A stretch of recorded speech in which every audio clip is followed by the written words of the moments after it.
In a viral video, drag queens are trying to get into a taxi, which refuses to let them ride and then leaves. And honestly, I don't believe initially that this is a story about someone discriminating against drag queens. I do think the response to what happened is strange, and it may be that people are finally saying no to some of these people.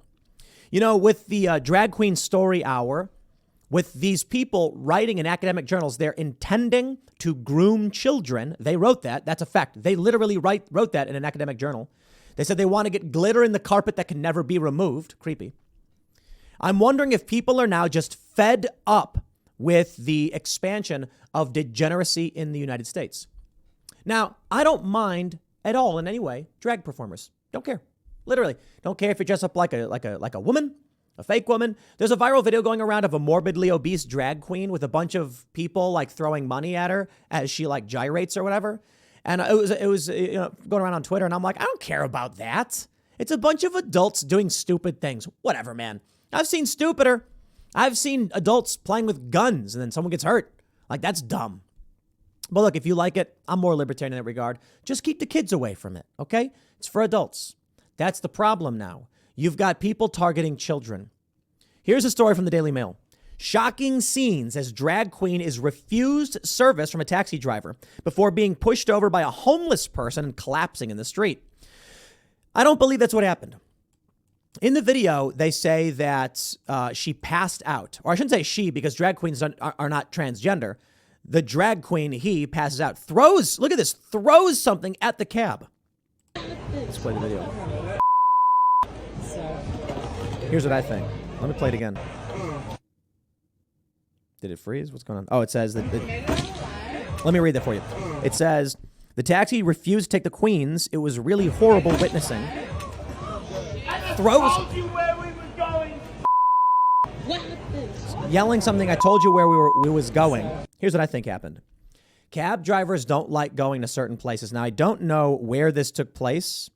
Do they say it was the shocking moment, Australia's biggest, so it's not in the United States. It's leaving her on a Sydney street struggling to get home. You know what I think it is? Cab drivers will be like, where are you going? And they'll say like, oh, let us just get in the car. They do this in New York all the time. They're not allowed to, but they do.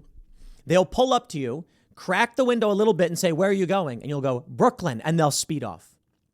It's actually against the law. It's my understanding or whatever. If they stop to pick you up, they have to drive you to your destination. But they hate going to Brooklyn because they're not legally allowed to pick up people in Brooklyn.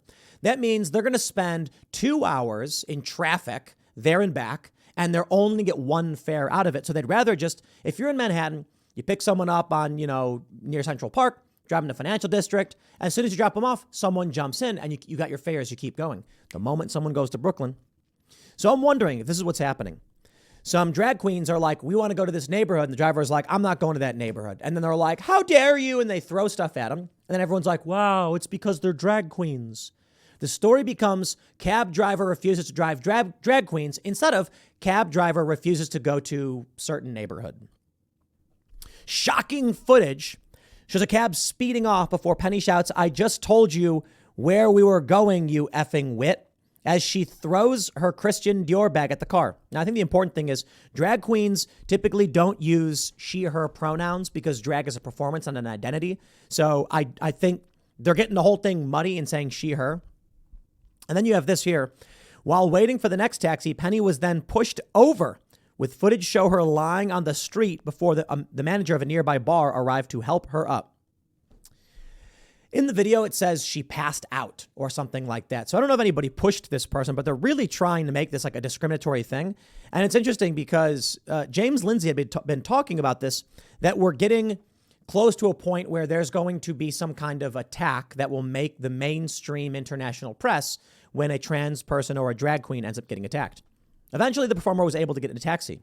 Just be kind, show more grace and love. Sydney is hosting World Pride this year, with thousands of LGBTQ plus people from all over the world descending on Australia to celebrate. Sydney's Oxford Street was awash with glitter on Saturday after 300,000 partygoers celebrated the Mardi Gras parade. Fat Tuesday. Anthony Albanese became the first sitting prime minister to march in the parade, with big names like MAFS model Evelyn Ellis and PE Nation under Pip Edwards were spotted among the crowd, yada, yada, yada, yada. I wonder if what we're seeing is the media lying and just trying to make it seem like this cab driver is discriminating. I'm not sure Sydney is the kind of place where that might happen. Or are we starting to see people say, I have had enough with this and I don't want to be involved? I don't know. I have to say, you get people who are potentially discriminatory, and they may say things like, I don't like you, I don't know you, I don't want you, in my car. Or how about this? This individual threw a bag at the car. Why? Screaming, I just told you where we're going, you effing wit. Sounds like the destination was a bigger issue for the cab driver. Perhaps these people are just bad people. How about we say this? Cab driver refuses to pick up a-holes. You ever see the Key and Peele segment? It's really good. There's a guy. It's a Comedy Central bit. Flamboyantly gay guy is, doing a bunch of weirdly sexual things. He's got like penis popsicles or something. The guy behind him is like, can you please stop doing that? And the flamboyant guy is like, oh, you're mad because I'm gay. Is that it? You can't. And he's like, no, that's not it at all. I'm just asking you to please turn the music down, or please stop making sexual references. Please stop talking to me. And then this person, the flamboyant person, keeps saying, you're a homophobe. You're a homophobe. You hate gay people. And then at the end, this was brilliant, by the way. A guy walks in and he goes up to the guy who was complaining. And he's like, it's Jordan Peele, by the way. He's like, hey, honey, do you want to go grab lunch? He gets up and kisses the guy on the lips, two guys. And then the flamboyant person goes, you're gay? And then he's like, yeah, I want to introduce you to my boyfriend. He's like, oh. And then he stops and turns around and goes, he's not homophobic. I'm just an a-hole. And I'm like, thank you. Yo, anybody can be a dick, So I see stories like this, and I'm sure leftists are going like, it's so terrible what they're doing to these poor drag queens. I'm like, maybe they're just dicks. Like if a bro dude walked up with a beer and was chugging it and then Crumple was like, I open the door, bro. It's like, dude, you're drunk. You're not getting in my car. He's not saying no because it's a guy. He's saying no because it's a drunk dude. This person then throws their bag at the car, and I'm supposed to believe that the real issue is discrimination. Sorry, I don't buy it. I think you probably have a lot of entitled, self-interested narcissists who happen to be in shows like this. I mean, think about the degree a person would need to be ostentatious at an event like this to wear things like this. You're literally putting on the biggest, most eccentric clothing so that everybody sees you. I would not be surprised if there was an overlap between that and a person being narcissistic, and then having a cab driver be like, dude, please get out of my car. I do not want you to ride with me. Of course, then it becomes a hate crime or something like that. And they'll come back and be like, you're not allowed to do that. It's just weird, isn't it? You got that bakery in Colorado that they just will not leave alone. First, it was a gay couple wanted a wedding cake, and they said, well, we're not going to write what you want us to write on it, but you can have any cake you want. And they said, no, you have to. Sued. The bakery actually won. Then someone came and said they wanted a gender reveal cake. And it's like, no, we're not doing this. And they're like, I'll sue you again. And so here you go. Bend the knee, bigot. You must adhere to and cater to the cult, the ideology, what they want, what they believe, or else. You know what I think we need? I think we need political class to be protected as well.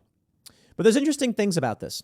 Because of that whole bakery thing. I can't remember who it was. It might have been like Crowder, I think maybe have done it. Went to a bunch of Muslim bakeries and demanded a gay wedding cake, and they all said no. And no one on the left batted an eye. No one on the, and there it is. It seems like the bigger issue is not about the rights of any one individual, but to dismantle the system, to attack mainstream American culture. They say it's because of, bigotry, but doesn't explain why they're not going to Muslim bakeries and asking the exact same questions. The simpler answer is they want to rip apart what made this country great, and that's simply it. Now, this incident happened in Australia. Obviously, I understand. So I'm wondering at what point regular people just say stop and leave me alone. And they snap. But we'll see, I guess, man. We'll see. I'll leave it there. Next segment's coming up in a few minutes. Stick around, and I'll see you all shortly.